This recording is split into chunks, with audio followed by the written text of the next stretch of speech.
अस्सलाम वालेकुम स्टूडेंट्स। आज हम बहुत ही इंटरेस्टिंग टॉपिक सीखने वाले हैं। मोमेंटम क्या होता है और उसके बाद हम सेकंड टॉपिक सीखेंगे इंपल्स क्या है। स्टूडेंट्स, एक चलती हुई ट्रेन और एक फुटबॉल अगर दोनों एक ही स्पीड पर जा रहे हो तो क्या आप ट्रेन को हाथ से रोक सकते हैं? ऐसे करके पॉसिबल नहीं है, लेकिन आप फुटबॉल को हाथ से रोक सकते हैं।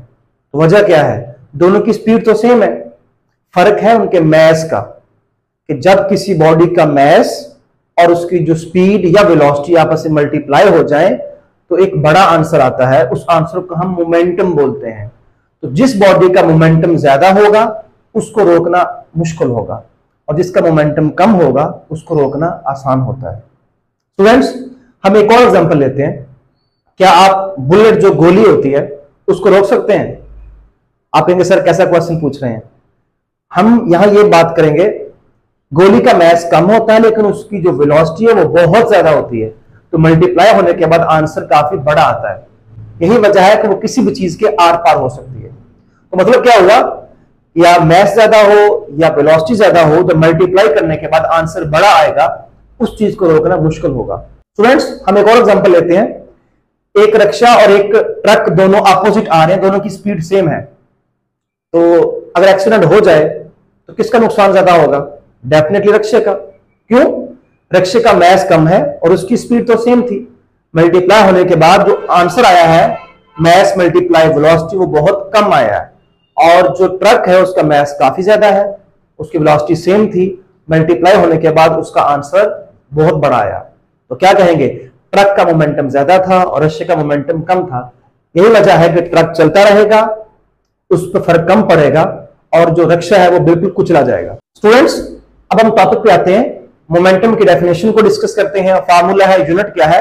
उसके बाद हमारा बहुत ही इंपॉर्टेंट शॉर्ट क्वेश्चन है जो कि 9th क्लास और फर्स्ट ईयर क्लास में है, derive relation between force and momentum. पहले डेफिनेशन पे आते हैं।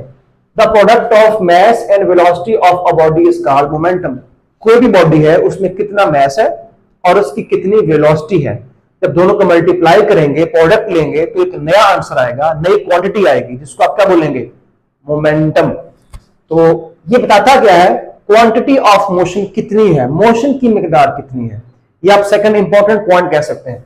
तो फार्मूले पे आएंगे, सिंबल इसका P है, P is equal to m multiply V। और नेचर क्या है? एक वेक्टर क्वांटिटी है, क्योंकि वेलोसिटी भी एक वेक्टर क्वांटिटी थी। यूनिट क्या बनेगा स्टूडेंट्स? मैस का यूनिट क्या है? किलोग्राम, एंड वेलोसिटी का मीटर पर सेकंड, तो kg मीटर पर सेकंड।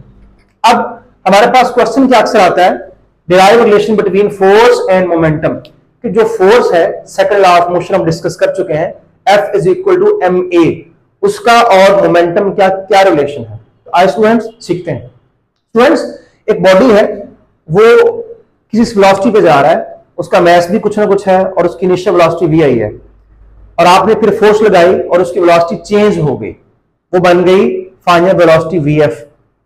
तो क्या हुआ? Change in velocity is called acceleration. Consider a body of mass m is moving with initial velocity vi.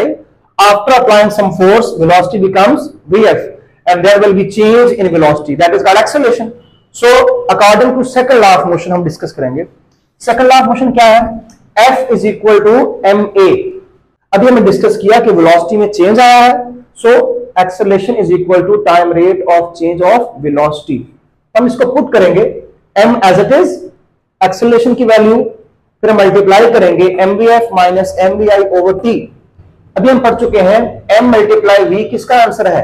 Momentum का। Same m multiply v initial क्या होगा? Initial momentum, and m multiply v final क्या होगा? Final momentum. तो put करेंगे mvf की जगह पर p फाइनल और mvi की जगह पर p इनिशियल। तो क्या है? Final momentum minus initial momentum. तो क्या हुआ? जो ही आपने फोर्स लगाई तो वेलोसिटी में चेंज आया, मतलब मोशन में चेंज आया, मतलब मोमेंटम में चेंज आया। तो क्या कहेंगे? Change in momentum over time. तो फोर्स का आंसर क्या आया? Force is equal to change in momentum over time. तो हम तो पढ़ चुके हैं फोर्स का फार्मूला क्या है? F is equal to ma। लेकिन फोर्स एक और डेफिनेशन बन रही है कि फोर्स क्या होती है? बेसिकली टाइम के साथ साथ कितना मोमेंटम में चेंज आता है, इसको भी हम फोर्स ही बोलते हैं। ये फोर्स की कह सकते हैं, ये सेकंड डेफिनेशन है फोर्स की। तो यहां पे हम स्टेटमेंट लाजमी लिखेंगे, अक्सर पूछता भी स्टेटमेंट लिखें।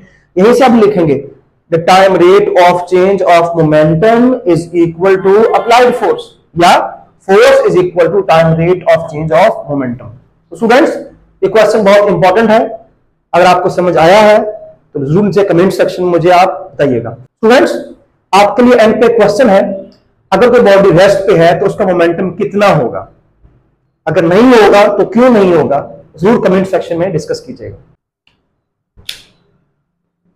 स्टूडेंट्स जब बैट्समैन बॉल को हिट करता है, 6 या 4 लगाता है, तो वो बहुत ज्यादा फोर्स लगा रहा होता है बॉल पर बहुत थोड़े टाइम के लिए।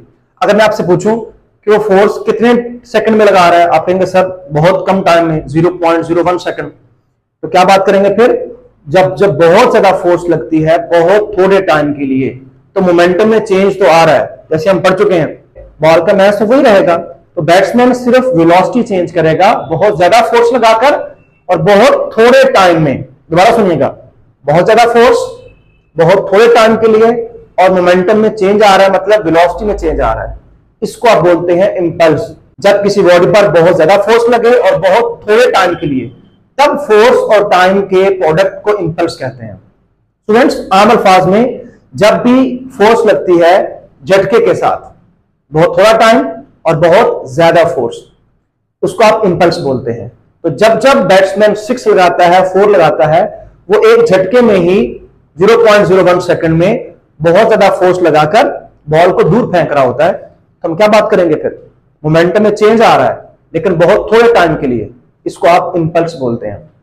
हम सेकंड एग्जांपल लेते हैं, जब कोई फुटबॉल खेलता है, अपोजिट फुटबॉल आ रहा है और उसको हिट लगा के जोर से दूर फेंकता है, तो जब उसका पांव और फुटबॉल आपस में टकराते हैं, वो टकराने का टाइम बहुत स्मॉल है और फोर्स बहुत ज्यादा है, तो उस लम्हे में आप कहेंगे इंपल्स क्रिएट किया गया, इंपल्स लगी है। चेंज इन मोमेंटम तो हुआ है, मैच वही रहा, वेलोसिटी बहुत ज्यादा बढ़ाई फुटबॉलर ने और टाइम बहुत स्मॉल था, उसको आप इंपल्स कहेंगे। स्टूडेंट्स आप आम अल्फाज में कह सकते हैं जब बहुत थोड़े टाइम में मोमेंटम में चेंज आए, बहुत थोड़े टाइम में, वेरी स्मॉल टाइम, उसको आप इंपल्स कहते हैं। स्टूडेंट्स इंपल्स के कुछ फायदे भी हैं जो कि हमारी डेली लाइफ में बहुत यूजफुल है और हमें बहुत से हादसा से बचाते हैं।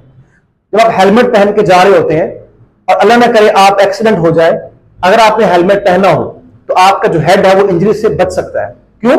जो ही आप टकराएंगे जमीन के साथ तो जमीन पहले हेलमेट से टकराएगी और हेलमेट के अंदर फोम लगा होता है, वो फोम आपके हेड से टकराएगा, तो टकराने का जो टाइम है वो थोड़ा सा बढ़ जाएगा।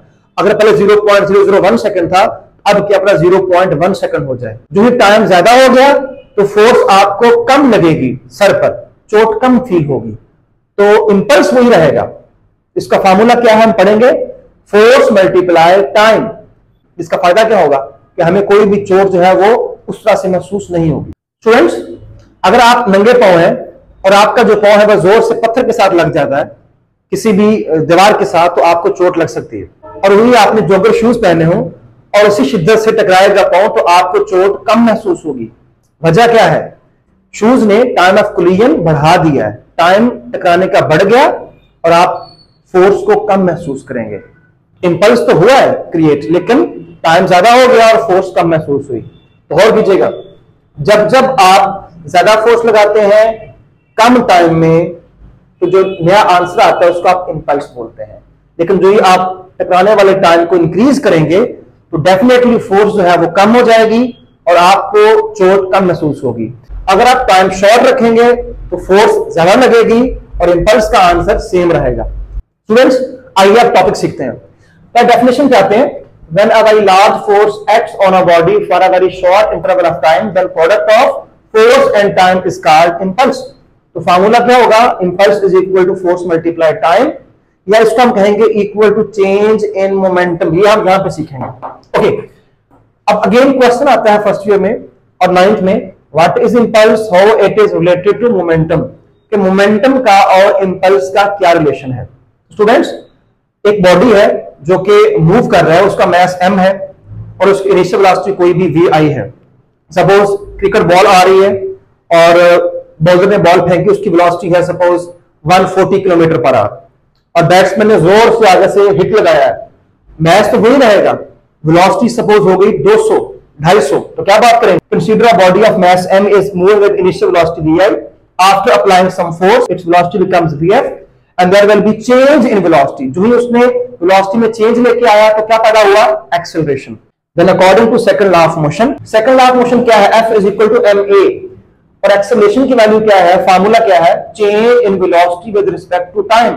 हम इस a की वैल्यू यहां पर पुट करेंगे, m वैसे का वैसे, और a की value vf minus vi over t। अब इसको मल्टीप्लाई करेंगे, mvf minus mvi over t। mv क्या होता है, मोमेंटम, अगेन mv क्या होगा, मोमेंटम। तो जब फाइनल वेलोसिटी होगी तो फाइनल मोमेंटम, इनिशियल वेलोसिटी होगी तो इनिशियल मोमेंटम। हम बढ़ चुके हैं, मोमेंटम का फार्मूला क्या है, p is equal to mv, initial velocity initial momentum, final velocity final momentum. तो पुट करेंगे, mvf क्या बन जाएगा, pf माइनस mvi क्या बनेगा, pi over t। Again final momentum minus initial momentum क्या होगा, चेंज इन मोमेंटम। तो बैट्समैन ने फोर्स लगाकर, मैच तो वही रहा बॉल का, वेलोसिटी चेंज हुई, मतलब मोमेंटम चेंज हो गया। तो क्या बात करेंगे, final momentum minus initial momentum is equal to change in momentum, change in momentum over time. अब यहां पे क्रॉस मल्टीप्लाई करेंगे, f multiply t and 1 multiply delta p। तो f मल्टीप्लाई t क्या था, इंपल्स का फार्मूला। जब बहुत ज्यादा फोर्स लगे बहुत थोड़े टाइम के लिए, इसको क्या बोलते हैं, इंपल्स। तो मैंने इसको कह दिया ये इंपल्स है। तो किसके इक्वल बन गया, चेंज इन मोमेंटम। तो स्टूडेंट्स क्या बात करेंगे, रिजल्ट क्या निकालेंगे कि जब जब आप ज्यादा फोर्स लगाते हैं थोड़े टाइम के लिए, तो आप मोमेंटम में चेंज ला रहे होते हैं। हर बैट्समैन चाहे वो बॉल को रोके, चाहे वो 6 लगाए या 4 लगाए, वो हर बॉल पे मोमेंटम चेंज कर रहा होता है। तो रिलेशन क्या बनेगा, impulse is equal to change in momentum. Students आपके लिए क्वेश्चन है जो कि बहुत इंटरेस्टिंग भी है।